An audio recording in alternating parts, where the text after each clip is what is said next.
Welcome students. आज बेटा हम जो कैपेसिटर की क्लासेस थी उन क्लास में नेक्स्ट क्लास को प्रोसीड करेंगे।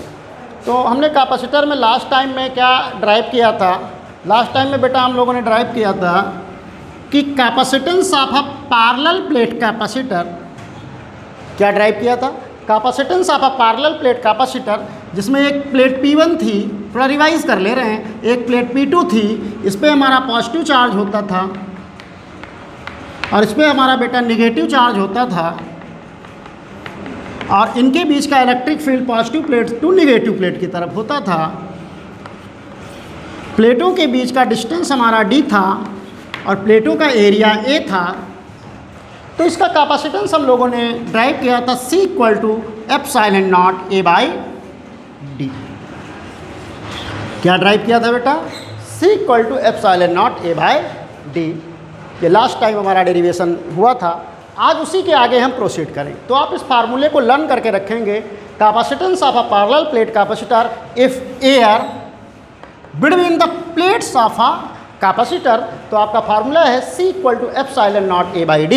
एप्सिलॉन नॉट आपका क्या है? परमिटिविटी ऑफ एयर और vacuum. A is the plate area, D is the distance between the plates. अब आज हमारा क्या पढ़ना है बेटा? आज हमें पढ़ना है, हेडिंग हमारी क्या है? Capacitance of a parallel plate capacitor. क्या पढ़ना है बेटा? Capacitance of a parallel plate capacitor if dielectric material placed between the plates of capacitor. आज हमें पढ़ना है कि जो अगर हम किसी कैपेसिटर की प्लेटों के बीच में आंशिक रूप से कोई परावैद्युतांक पदार्थ भर देते हैं तो उसका धारिता क्या होगी, कैपेसिटर की धारिता क्या होगी। चलिए देखते हैं। ये फार्मूला आप लर्न करें, C = epsilon naught A by D। जो अगर हमारा कैपेसिटर की प्लेटों के बीच में क्या हो बेटा? एयर भरी हो तो उसका धारिता C = epsilon naught A by D होती है। आज का डेरिवेशन अब स्टार्ट करते हैं। आज का डेरिवेशन बेटा हमारा क्या है? यदि किसी कैपेसिटर की प्लेटों के बीच में, मान लो आपका ये कैपेसिटर है, क्या है बेटा? ये कैपेसिटर है। ये कैपेसिटर की प्लेट P1 है, ये कैपेसिटर की प्लेट P2 है। ये संधारित्र जो है इसके बीच की डिस्टेंस कितनी है? D है। जो और इसके बीच में हम कोई परावैद्युतांक पदार्थ की पट्टी रख दें, पार्शियली रूप से एक परावैद्युतांक पदार्थ भर दें। क्या भर दिया जाए बेटा? पार्शियल रूप से एक परावैद्युतांक पदार्थ भर दिया जाए। क्या भर दिया जाए स्टूडेंट्स? एक परावैद्युतांक पदार्थ भर दिया जाए। जिस परावैद्युतांक पदार्थ कितनी डिस्टेंस तक भरा गया है उसकी मोटाई T है और इसका परावैद्युतांक नियतांक K है। हेडिंग क्या है? यदि किसी समानांतर पट्ट संधारित्र की प्लेटों के मध्य में कोई परावैद्युतांक पदार्थ आंशिक रूप से भर दिया जाए जिसकी मोटाई T है तो इसका कैपेसिटेंस कितना हो जाएगा, ये आज हमारी हेडिंग है। तो सबसे पहले हम क्या करेंगे?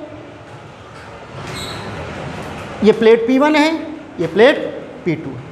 इस पे कैसा चार्ज होता है बेटा? पॉजिटिव चार्ज होता है, आपको पता है। इस पे कैसा चार्ज होता है स्टूडेंट? नेगेटिव चार्ज होता है।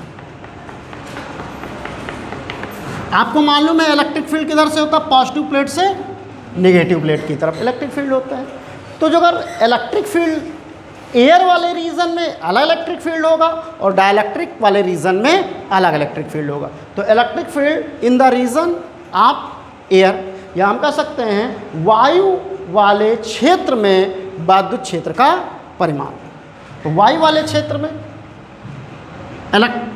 Electric field in region of air. तो आपको पढ़ाया गया है कि प्लेटों के मध्य विद्युत क्षेत्र कितना होता है। प्लेटों के मध्य विद्युत क्षेत्र का फार्मूला हमने आपको पढ़ाया सिग्मा अपॉन एप्सिलॉन नॉट। जब एयर होती है तब एयर वाले में क्या होगा? Sigma upon epsilon. Last time हम ड्राइव कर रहे थे तो हमने कहा था इसको लर्न कर लीजिएगा कि संधारित्र जो हमारा है पैरेलल प्लेट कैपेसिटर है उसकी प्लेटों के जो मध्य हमारा विद्युत क्षेत्र होता है वो सिग्मा अपॉन एप्सिलॉन नॉट होता है। इसको बेटा आप लर्न कर लीजिए।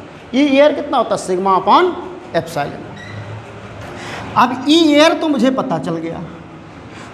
आप जानते हैं कि electric field inversely proportional to होता है 1 by dielectric constant. Electric field inversely proportional to 1 by dielectric constant. तो हमारा इस डाइलेक्ट्रिक रीजन में इलेक्ट्रिक फील्ड कितना होगा? तो electric field in the region of dielectric field, electric field in region of electric field in region of dielectric material. तो इसमें हमारा इलेक्ट्रिक फील्ड कितना हो जाएगा? ई डाइलेक्ट्रिक वाला हम लिखेंगे तो sigma upon K epsilon not हो जाएगा। सिंपल। एयर वाले रीजन में हमारा इलेक्ट्रिक फील्ड क्या रहेगा? Sigma upon epsilon not. Dielectric वाले मीडियम में हमारा इलेक्ट्रिक फील्ड क्या रहेगा? Sigma upon epsilon. Hindi medium वाले कैसे जान सकते हैं कि जो हमारा वायु वाला क्षेत्र है उस क्षेत्र में वैद्युत क्षेत्र क्या होगा? Sigma upon epsilon not. और जो हमारा परावैद्युतांक वाला क्षेत्र है उस परावैद्युतांक वाले क्षेत्र में वैद्युत क्षेत्र कितना होगा? Sigma upon K epsilon naught, because E inversely proportional to 1 by K होता है। अब हम जानते हैं कि वैद्युत क्षेत्र और वैद्युत विभव में क्या रिलेशन होता है? Relation between E and V, वैद्युत क्षेत्र ई और वैद्युत विभव में रिलेशन क्या होता है? V इक्वल टू होता है E इंटू डी। ये रिलेशन आपको पता है। हिंदी मीडियम वाले कह सकते हैं कि वैद्युत क्षेत्र और वैद्युत विभवांतर में संबंध V equal to E into D होता है। अब हम क्या करेंगे? पहले एयर वाले रीजन में वैद्युत विभव निकालेंगे, फिर किस रीजन में निकालेंगे? डाइलेक्ट्रिक वाले रीजन में वैद्युत विभव निकालेंगे और फिर कुल वैद्युत विभव निकाल लेंगे। तो हम कहें वैद्युत विभव इन एयर, पोटेंशियल जिसको हम विभव के नाम से भी जानते हैं, वैद्युत विभव इन रीजन ऑफ एयर या dielectric, in region of dielectric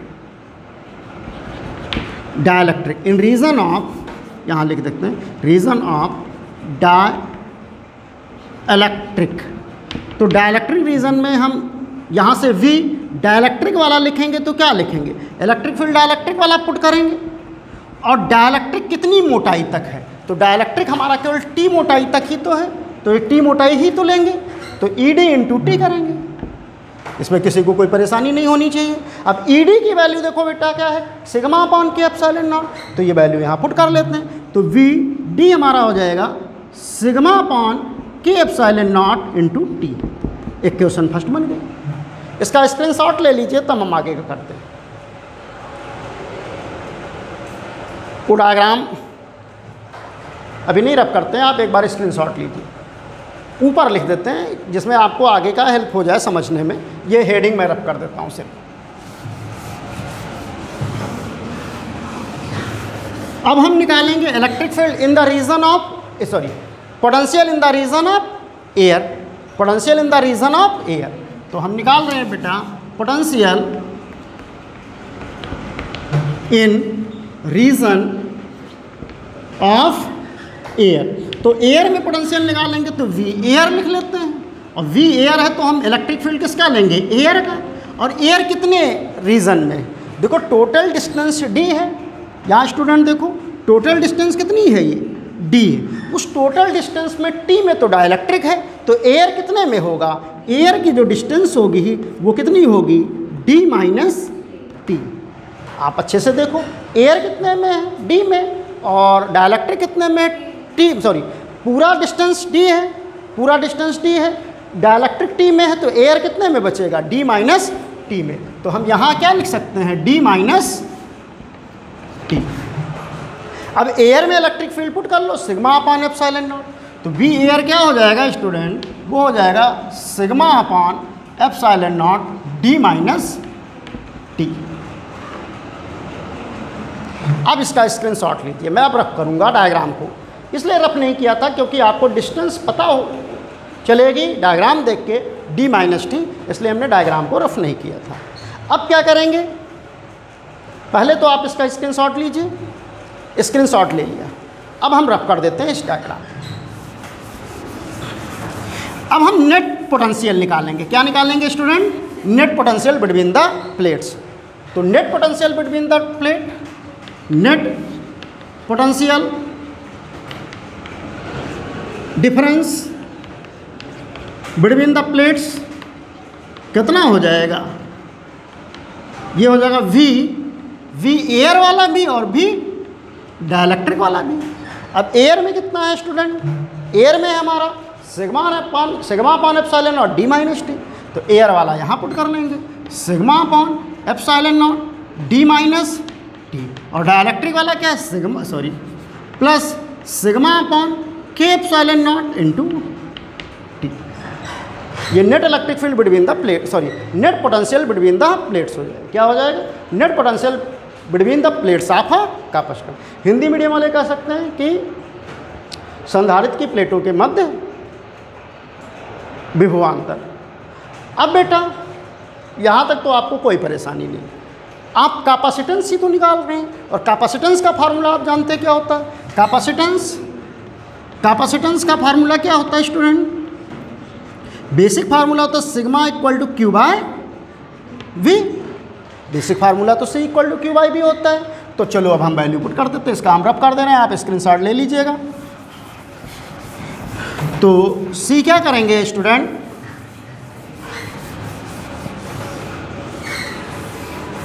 C equal to Q by V लगाएंगे। तो सी इक्वल टू लगाएंगे क्यू बाय वी। क्यू को रहने दीजिए और वी की वैल्यू उठा के पुट कर दीजिए, sigma upon epsilon not D minus T plus sigma upon K epsilon not into T. अब Q आप जानते हैं क्या होता है? Q होता है सिग्मा इंटू ए, क्योंकि सरफेस चार्ज डेंसिटी होता है total charge upon total area. तो Q इक्वल टू हो जाएगा सिग्मा ए। तो Q की वैल्यू यहाँ पुट कर दीजिए। जब Q की वैल्यू यहाँ पुट करोगे तो C इक्वल टू क्या हो जाएगा? सिग्मा ए अपॉन, इसमें कॉमन क्या देख पा रहे हैं हम? तो यहाँ कॉमन देख पा रहे हैं सिग्मा अपॉन एप्सिलॉन नॉट। तो यहाँ पे क्या बचेगा? डी माइनस टी, और आगे क्या बचेगा बेटा? T by T. Okay student, अब देखो सिग्मा सिग्मा यहाँ से कैंसिल हो जाएगा, एप्सिलॉन नॉट ऊपर चला जाएगा। तो सी का जो वैल्यू क्या निकल के आएगा? सी का वैल्यू निकलेगा epsilon naught A D minus T plus T by K. That is the final answer. तो आप ऐसे याद रखेंगे कि जो अगर एक पैरेलल प्लेट कैपेसिटर है जिसके बीच की डिस्टेंस डी है और उसमें टी मोटाई तक हम कोई डाइलेक्ट्रिक भर दें पार्शली, तो उसका कैपेसिटेंस क्या निकल के आता है स्टूडेंट? सी इक्वल टू निकलता है epsilon naught A D minus T plus T by K. इसको नोट कर लीजिए।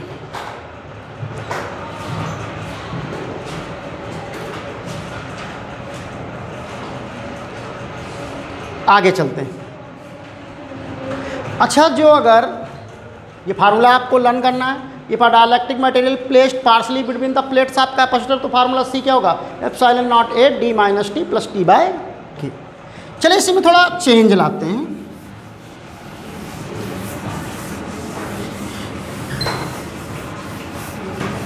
जो अगर एक प्लेट ना भर के कई प्लेट भरी जाए तो कैपेसिटेंस का फार्मूला क्या होगा? जैसे ये डाइलेक्ट्रिक मटेरियल है, ये एक पैरेलल प्लेट कैपेसिटर की प्लेट P1 है। ये प्लेट कितनी है? P2 है। इसके बीच का डिस्टेंस कितना है? D है। जो अगर हम कई सारे डाइलेक्ट्रिक मीडियम भरें, मान लो एक यहाँ पे डाइलेक्ट्रिक मीडियम भर रहे हैं, कितनी मोटाई तक भर रहे हैं आप? T1 मोटाई तक भर रहे हैं। कितनी मोटाई तक भर रहे हैं? T1। और इसका डाइलेक्ट्रिक कांस्टेंट क्या है? K1। फिर क्या भर रहे हैं बेटा? दूसरा डाइलेक्ट्रिक मटेरियल की प्लेट भर रहे हैं। कितनी मोटाई तक भर रहे हैं स्टूडेंट? T2 मोटाई तक भर रहे हैं और डाइलेक्ट्रिक कांस्टेंट क्या है? K2 है। फिर क्या भर रहे हैं आप? T3 मोटाई तक की भर रहे हैं और डाइलेक्ट्रिक कांस्टेंट क्या है? K3 है। सिमिलरली यहाँ एक प्लेट कौन सी भरी गई है? एक हमारी प्लेट है जिसकी मोटाई कितनी है? Tn और डाइलेक्ट्रिक कांस्टेंट क्या है? Kn। n प्लेट भरी जाएं तो इसका कैपेसिटेंस क्या लिखा जाएगा?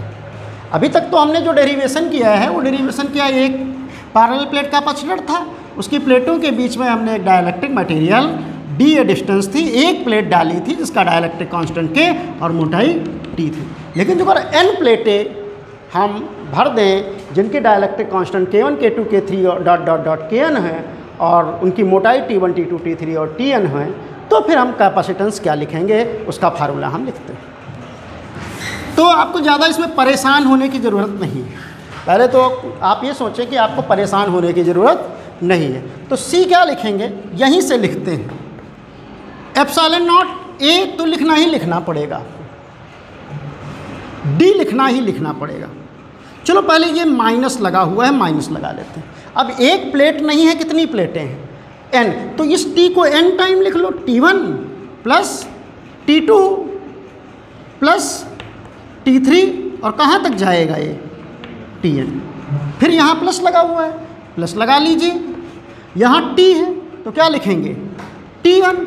यहाँ पे डाइलेक्ट्रिक कांस्टेंट किसका लिया जाएगा, 1 वाले का, T1 बाय K1। फिर क्या लिखेंगे स्टूडेंट, T2 बाय K2। फिर क्या लिखेंगे स्टूडेंट, T3 बाय K3 और एंड Tn बाय Kn। इसको नोट कर लीजिए आप।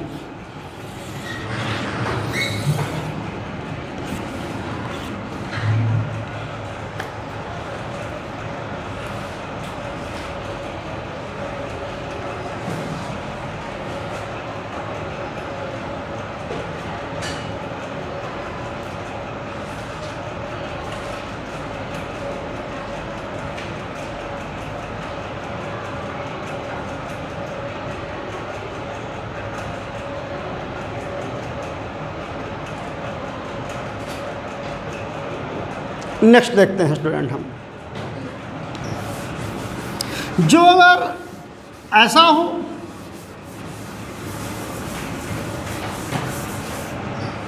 ये डाइलेक्ट्रिक,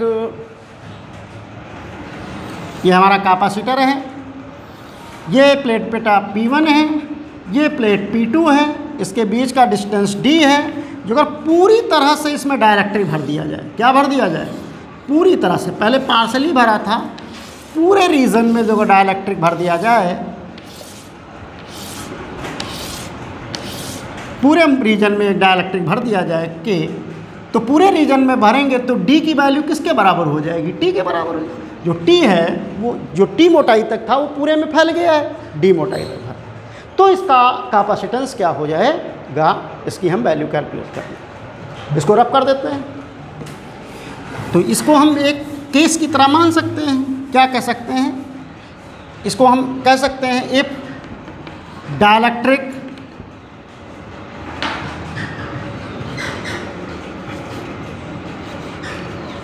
इलेक्ट्रिक मटेरियल फुली, कैसे फील्ड है बेटा, fully field between plates of capacitor, तो वहाँ पे क्या, जब पूरी तरह भरोगे तो D की वैल्यू किसके बराबर हो जाएगी, T के बराबर हो जाएगी। तो यहाँ पे हम T की जगह क्या पुट कर सकते हैं, D पुट कर सकते हैं इसी क्योंकि D पूरे में भरोगे तो D किसके बराबर हो जाएगा, T के बराबर। तो यहाँ पे D इक्वल टू T है, तो इसी फार्मूले में जो अगर हम स्टूडेंट पुट करें तो C इक्वल टू हो जाएगा epsilon naught A D minus D plus D by K। किसी को कोई परेशानी नहीं होनी है, D हो जाएगा कैंसल। तो C की वैल्यू क्या आ जाएगी student, K epsilon naught A by D, जब डाइलेक्ट्रिक पूरी तरह से भरा हुआ हो। Okay students,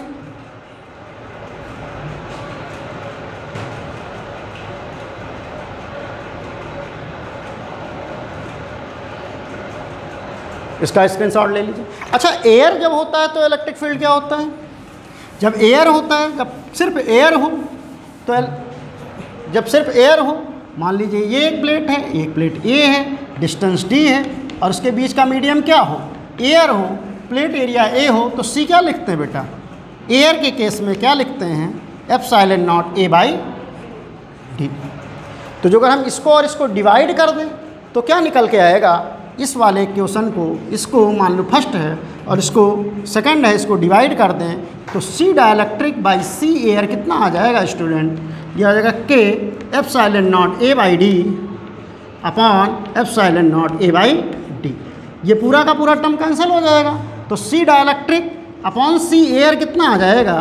that is the K। इसको नोट कर लीजिए आप। अब एक हेडिंग और बचती है हमारी छोटी सी, उसको और पढ़ा देते हैं हम आज, और फिर आज की क्लास को बंद करते हैं।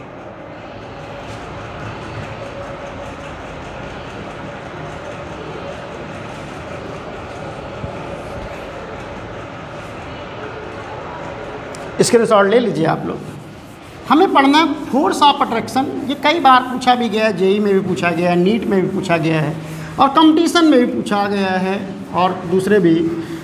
इसके अलावा ये बोर्ड में भी पूछा गया है।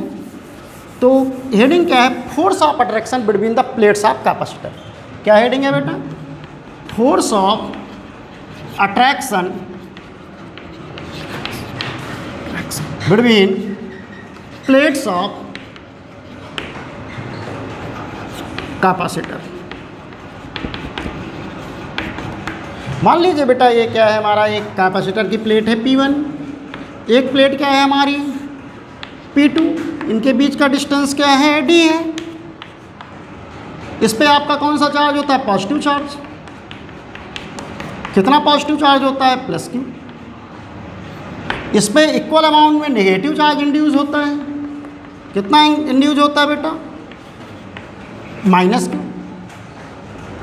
जो अगर प्लेट का एरिया A हो, क्या हो? प्लेट एरिया A हो।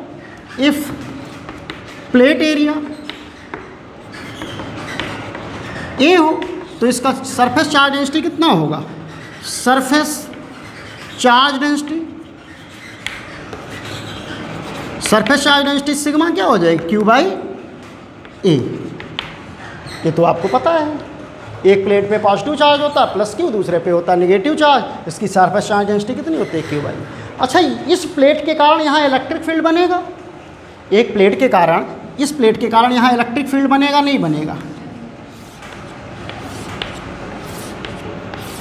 इस प्लेट के कारण यहाँ इलेक्ट्रिक फील्ड होगा E।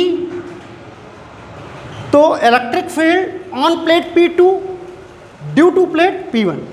Electric field on plate P2 due to plate P1। आपने पढ़ा है गाउस लॉ में कि एक प्लेट है, उसके कारण इलेक्ट्रिक फील्ड क्या होता है? E sigma upon 2 epsilon not. Single plate के कारण गाउस लॉ में मैंने पढ़ाया था कि एक प्लेट के कारण इलेक्ट्रिक फील्ड कितना होता है? E equal to sigma upon 2 epsilon. तो यहाँ पे कितना इलेक्ट्रिक फील्ड बनेगा? E इक्वल टू बनेगा सिग्मा अपॉन 2 एप्सिलॉन नॉट। इस प्लेट के देखो यहाँ पे कंफ्यूज होना हो सकता है। देखो जब प्लेटों के बीच में इलेक्ट्रिक फील्ड बोलेगा तो इस प्लेट से भी निकालते हैं और इस प्लेट से निकालते हैं, और उन दोनों प्लेट का कॉम्बिनेशन निकलता है E equal to sigma upon epsilon naught. Capacitor की प्लेटों के बीच में जो इलेक्ट्रिक फील्ड बोला जाएगा तो प्लेट P1 के कारण भी निकालेंगे, प्लेट P2 के कारण भी निकालेंगे, फिर उनका वेक्टर समीशन। तो प्लेटों के बीच में इलेक्ट्रिक फील्ड कितना होता है? Sigma upon epsilon. लेकिन एक प्लेट कितना प्रोड्यूस करती है? एक प्लेट प्रोड्यूस करती है सिग्मा अपॉन 2 एप्सिलॉन। इस बात को थोड़ा याद रखिएगा। कैपेसिटर की प्लेटों के बीच इलेक्ट्रिक फील्ड कितना होता है? सिग्मा अपॉन एप्सिलॉन, क्योंकि वहाँ पे प्लेट P1 भी बनाएगी और प्लेट P2 भी बनाएगी। लेकिन सिर्फ एक प्लेट के कारण कितना होता है स्टूडेंट? सिर्फ एक प्लेट के कारण हमारा होता है सिग्मा अपॉन 2 एप्सिलॉन। इसको थोड़ा डिफरेंशिएट करके रखिएगा। तो इसको हम रब कर देते हैं। देखिए स्टूडेंट, सिग्मा क्या है? Q by A। तो E क्या हो जाएगा आपका? E हो जाएगा Q by A 2 epsilon not. तो यहाँ पे इलेक्ट्रिक फील्ड क्या है? इसका नाम रख दो किस प्लेट के कारण है? P1 प्लेट के कारण, इसलिए EP1। अब बताओ बेटा यहाँ इलेक्ट्रिक फील्ड EP1 है या नहीं है? और इस पूरे पे चार्ज क्या है? -Q। तो आप पहले ऑलरेडी जानते हैं कि जब भी कोई चार्ज इलेक्ट्रिक फील्ड में रखा जाएगा तो उस पर फोर्स लगेगा। तो यहाँ चार्ज है नेगेटिव, इलेक्ट्रिक फील्ड है EP1, तो इस पर फोर्स लगना ही लगना है। अब नेगेटिव चार्ज पे फोर्स किधर लगता है? इलेक्ट्रिक फील्ड की अपोजिट डायरेक्शन में। तो इलेक्ट्रिक फील्ड इधर है तो फोर्स किधर लगेगा स्टूडेंट? F। यही तो अट्रैक्शन फोर्स लगेगा, तभी तो इसको फोर्स ऑफ अट्रैक्शन कहा जाता है, क्योंकि ये P1 प्लेट इस P2 प्लेट को क्या करेगी? अट्रैक्ट करेगी। तो अट्रैक्शन फोर्स कितना हो जाएगा? तो फोर्स F अट्रैक्शन कितना हो जाएगा? हम कह सकते हैं Q इंटू ई P1। अब क्या हो जाएगा? F अट्रैक्शन कितना हो जाएगा आपका? Q, और ई P1 कितना है? Q upon 2a epsilon not. अब इसका स्क्रीनशॉट लीजिए, फाइनल हम फार्मूला लिख देते हैं।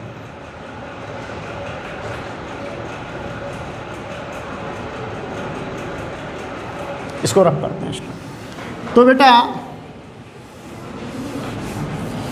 देखिए सिग्मा है Q बाई, अच्छा F अट्रैक्शन हमारा निकला, तो F अट्रैक्शन हम क्या लिख सकते हैं? ये लिख सकते हैं Q square upon 2a epsilon not.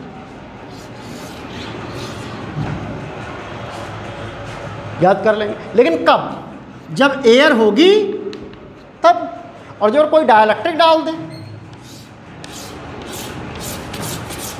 Dielectric डाल दें जिसका डाइलेक्ट्रिक कांस्टेंट K हो, तो अब ई P1 हमारा क्या हो जाएगा? Q अपॉन, क्योंकि ई इन्वर्सली प्रोपोर्शनल किसके होता है? 1/K के। तो जो अगर यहाँ पे कोई डाइलेक्ट्रिक कांस्टेंट भर दिया जाए पूरी तरह जिसका डाइलेक्ट्रिक कांस्टेंट K हो, तो फोर्स ऑफ अट्रैक्शन क्या हो जाएगा? इस केस में हो जाएगा जब डाइलेक्ट्रिक होगा तो Q square upon 2K a epsilon not, क्योंकि ई ही इन्वर्सली प्रोपोर्शनल K के हो जाएगा तो Q upon 2K epsilon not चलेगा। ओके स्टूडेंट्स, आज की क्लास हम कंप्लीट कर देते हैं और इसकी आगे की क्लास हम कल स्टार्ट करेंगे। इसके अच्छे से नोट्स बना लीजिए, जो अगर आपको कोई डिफ़िकल्टी आती है तो बाई कॉल हमें आप पूछ सकते हैं। Okay, thank you student.